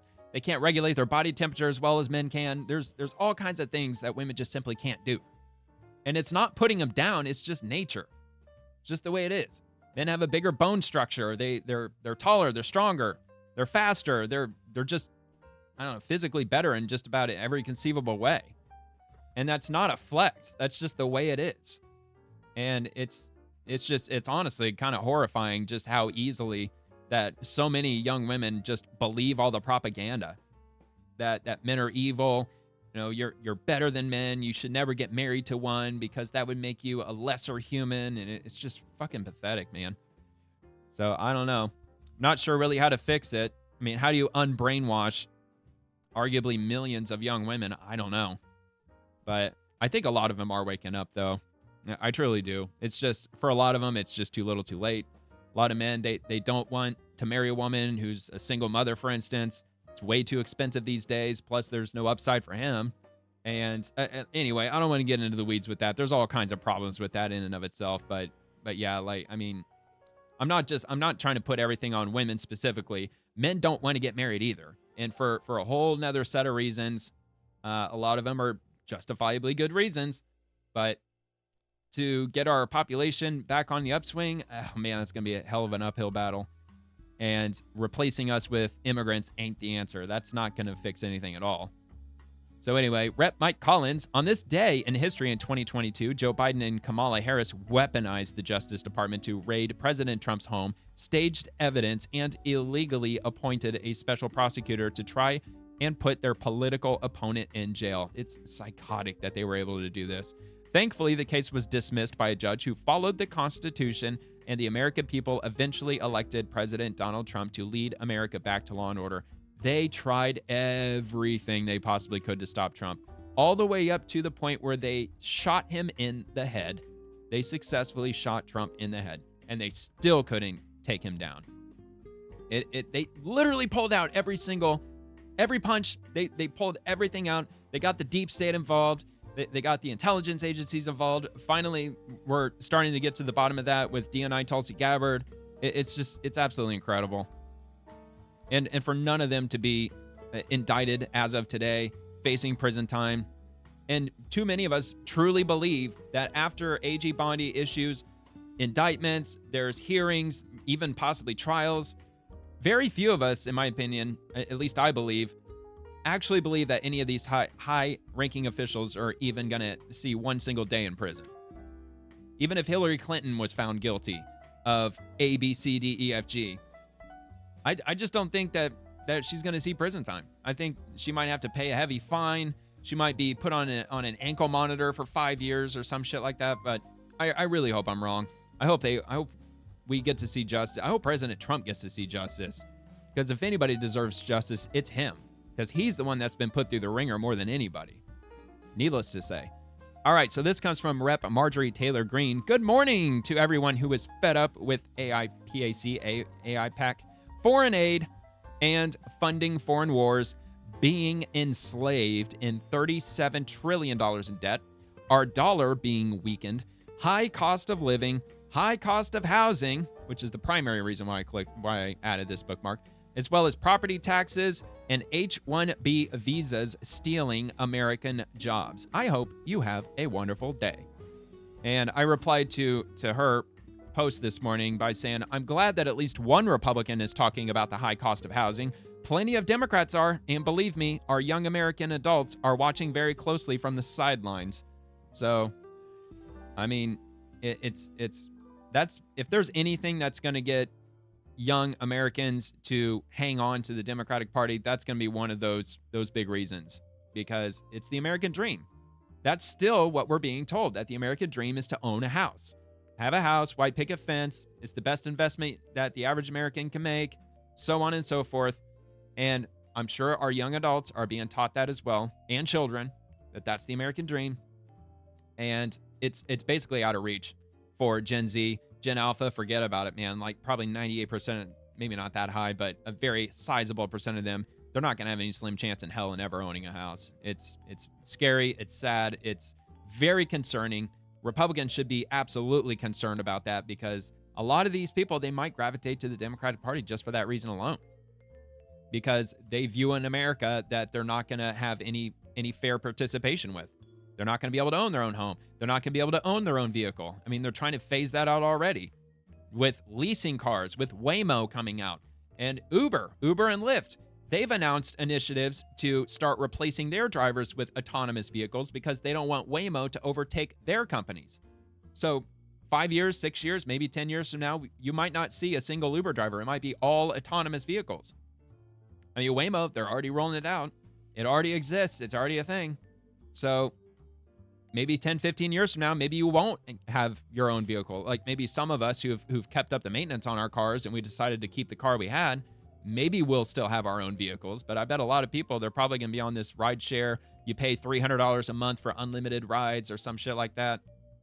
Not so sure how you'd be able to take road trips. I guess you'd have to rent a car, but anyway, whatever. So I thought that should be mentioned this morning, that hell, at least there's one Republican out there that's bringing up the cost of housing at least. All right, so from the White House, 200 days, Trump's 100 to 200 day immigration victory, securing America's borders and communities. Located and rescued more than 13,000 migrant children who were lost by the Biden administration. ICE, they arrested over 200 illegal alien child sex offenders in just the Houston area alone. They set a new record for criminal prosecutions of illegal immigrants. The border numbers plummeted to a record low. ICE, they arrested nearly 150,000 since January. That is an incredible number. It's a great number, but it is not nearly enough. Not even nearly enough. I mean, we need to be looking like at an extra zero at the end of that to get any sizable impact. Hopefully, they're hiring more. They're hiring tens of thousands of more ICE agents. So I'm not going to say it's not going to happen, but at least they're working on it. They also achieved 0 releases into the United States at the southern border. That's awesome. They opened multiple new detention centers. They signed an executive order to restore order to American cities and remove vagrant individuals. I don't mind saying they. He. More than 600 suspected and known terrorists have been removed. The Department of Education terminated free tuition for illegal aliens. Absolutely fucking insane, man. I just read today, we are now $1.7 trillion in total student loan debt, and they were given illegal immigrants free tuition. You can't make this shit up. And also, the U.S. is on track for the lowest murder rate. Incredible, man. Incredible. 200 days of winning for the American people. And this comes from Secretary Marco Rubio. The State Department and the Justice Department are increasing the reward for the arrest of dictator Nicolas Maduro of Venezuela. The reward is now up to $50 million for violating U.S. narcotics laws. I think the Osama bin Laden reward was $25 million, was it? 25, maybe 30. It might have been 30 million. Anyway, Maduro is the head of the vicious cartel de los Soles, a narco-terror organization which has taken over Venezuela. Maduro must be brought to justice. And I will link that, but first I'm going to check back here with AG Pam Bondi here. because she says the same thing. Today, the Justice Department and State Department are announcing a $50 million reward for information leading to the arrest of Nicolas Maduro. And this is the article from the U.S. Department of State at state.gov. So the Department of State and the Department of Justice, the reward they're issuing is $50 million under the Narcotics Rewards Program for information leading to the arrest and conviction of Nicolas Maduro for violating U.S. narcotics laws. He's not hiding, is he? Isn't he still the loud and proud leader of Venezuela? So they might be offering a $50 million reward, but I mean, let's be real. What's the likelihood that anybody's going to be able to cash in on that? Maybe I'm wrong. Maybe he isn't hiding. I haven't been following up on Venezuelan affairs very closely. Not really at all in the last year or two. But anyway, for over a decade, Maduro has been a leader of Cartel de los Soles, which is responsible for trafficking drugs into the United States. On July 25th, the U.S. Department of the Treasury designated Cartel de los Soles a specially designated global terrorist organization, I'm assuming. Since 2020, Maduro has strangled democracy and grasped at power in Venezuela. Maduro claimed to have won Venezuela's July 28, 2024 presidential election, but failed to present any evidence that he had prevailed. The U.S. has refused to recognize Maduro as the winner of the 2024 election. It does not recognize him as the president of Venezuela. I highly, highly doubt that he won that election. Inflation in Venezuela has gone absolutely apocalyptic in the last 10 years, maybe the last 15 years. At the turn of the century, at the turn of the millennium, back in the year 2000, Venezuela, they were the richest country, the wealthiest country in all of South America. Now they're the poorest. That's what you get when you elect far leftists into office. That's what you get. That's what you get. If you give the Democratic Party a supermajority throughout our entire government system, that's probably what we're going to end up with in a very short amount of time. To the point where in Venezuela, if you go down there with like a couple $100 in USD and you exchange it for Venezuelan money, they'll hand you literal trash bags filled with cash because that's how overly inflated their economy has gotten. Brutally insane. So anyway, yeah, the reward offer, it's authorized by the secretary under the NRP and so on. So yeah, they even give you a number. You can contact that number. Looks like if you have information, you can also contact the DEA by phone, by WhatsApp, by Signal, by Telegram, or even by text, or even by email. They give you all kinds of different ways you can reach out. It sounds like he's in hiding, like Saddam Hussein was before they found him hiding in that hole. But anyway, let's hear this real quick, and then we shall be done for the evening. Today, the Department of Justice and State Department are announcing a historic $50 million reward for information leading to the arrest of Nicolas Maduro.